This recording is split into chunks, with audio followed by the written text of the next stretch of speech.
Like the video, subscribe to the channel and press the bell icon for latest video update.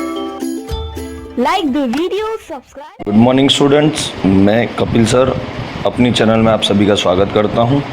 पिछले lecture में हमने अचल आधार की पद्धति और पारंपरिक आधार की पद्धति के कुछ सवाल किए थे। आज के लेक्चर में हम अचल आधार की पद्धति से पारंपरिक आधार की पद्धति में और पारंपरिक आधार से अचल आधार की पद्धति में सूचकांक का परिवर्तन सीखेंगे। सबसे पहले उसके सूत्र को देख लेते हैं। तो पारंपरिक आधार का सूचकांक बराबर चालू वर्ष का अचल आधार का सूचकांक बटे गत वर्ष का अचल आधार का सूचकांक गुणे 100। बच्चों ये सूत्र सिमिलर सूत्र है जो पहले हम करते थे, बस वहाँ सिर्फ वस्तुओं का भाव आता था, यहाँ सूचकांक आएगा। सवाल में हमें खास एक चीज़ का ध्यान रखना है कि जब यदि सवाल में आधार वर्ष दिया हो, मतलब बताया गया हो कि आधार वर्ष कौन सा है, तो हमें वो मानना है। ना बताया गया हो तो हमें ऊपर वाले वर्ष को ध्यान में रखना है। जैसे उदाहरण नंबर 8 सवाल दिया गया है, यह आधार वर्ष के बारे में कोई जानकारी है नहीं। 2009, 2010, 2011, 12, 13, 14 उसका सूचकांक दिया गया है। तो पहली वाली संख्या के लिए आएगा 120 बटे, अब इसका गत वर्ष क्या बनेगा, तो यही बनेगा 120 गुणे 100। तो इसका आंसर बन जाएगा 100।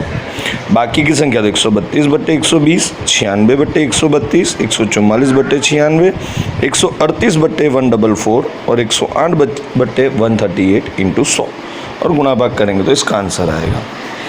उदाहरण नंबर 9 की तरफ देखें तो यहाँ हमको वर्ष दिया गया है। वर्ष 2007-8 के आधार द्वारा चीज वस्तुओं के थोक मूल्य के सूचकांक निम्नानुसार है। तो यहाँ वर्ष कौन सा था, 2007-8। शुरुआत कहाँ से हो रहा है, 8-9 से। तो 2007 का जो सूचकांक होगा वो कितना होगा, 100, क्योंकि आधार वर्ष का सूचकांक क्या होता है, 100। तो जब इसके पहले वर्ष की हम गणना करेंगे तो इसकी संख्या आएगी 126 बट्टे में 100 गुणे 100। तो इसका आंसर आएगा 126। ध्यान दीजिएगा, यहाँ पहला सूचकांक आ रहा था 100, यहाँ आ रहा है 126। रीज़न क्या है, यहाँ आधार वर्ष बताया गया है, यहाँ आधार वर्ष बताया गया नहीं है। बहुत बच्चों ये तकलीफ हमेशा बहुत बार बच्चों को देखने को मिलती है, इसलिए प्लीज़ इस चीज़ पे ध्यान दीजिएगा। बाकी आपको सिंपल है। फिर 138.8 बट्टे 126, 143.3 बट्टे 130.8 गुणे 100, तो सबके बट्टे में उसके ऊपर वाली संख्या आती जाएगी। अब बात करते हैं पारंपरिक आधार के सूचकांक को अचल आधार के सूचकांक में परिवर्तन करना। ध्यान दीजिएगा बच्चों, ये थोड़ा सा ऑकवर्ड सूत्र है। पारंपरिक आधार के सूचकांक को अचल आधार के सूचकांक में परिवर्तन करना। अचल आधार का सूचकांक बराबर चालू वर्ष का पारंपरिक आधार का सूचकांक। यहाँ पे वर्ड कौन सा है बच्चों, पारंपरिक आधार। दूसरी बात है गुणे चालू वर्ष के गत वर्ष का अचल आधार का सूचकांक, मतलब जो आपका आंसर आएगा वो बट्टे में 100।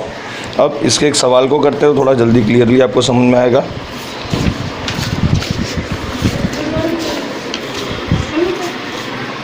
उदाहरण नंबर 10 की तरफ देखें तो वर्ष 2008-9 से वर्ष 2015-16 तक की खाद्य चीज वस्तुओं के मूल्य में पारंपरिक आधार द्वारा ज्ञात किए गए सूचकांक निम्नानुसार हैं।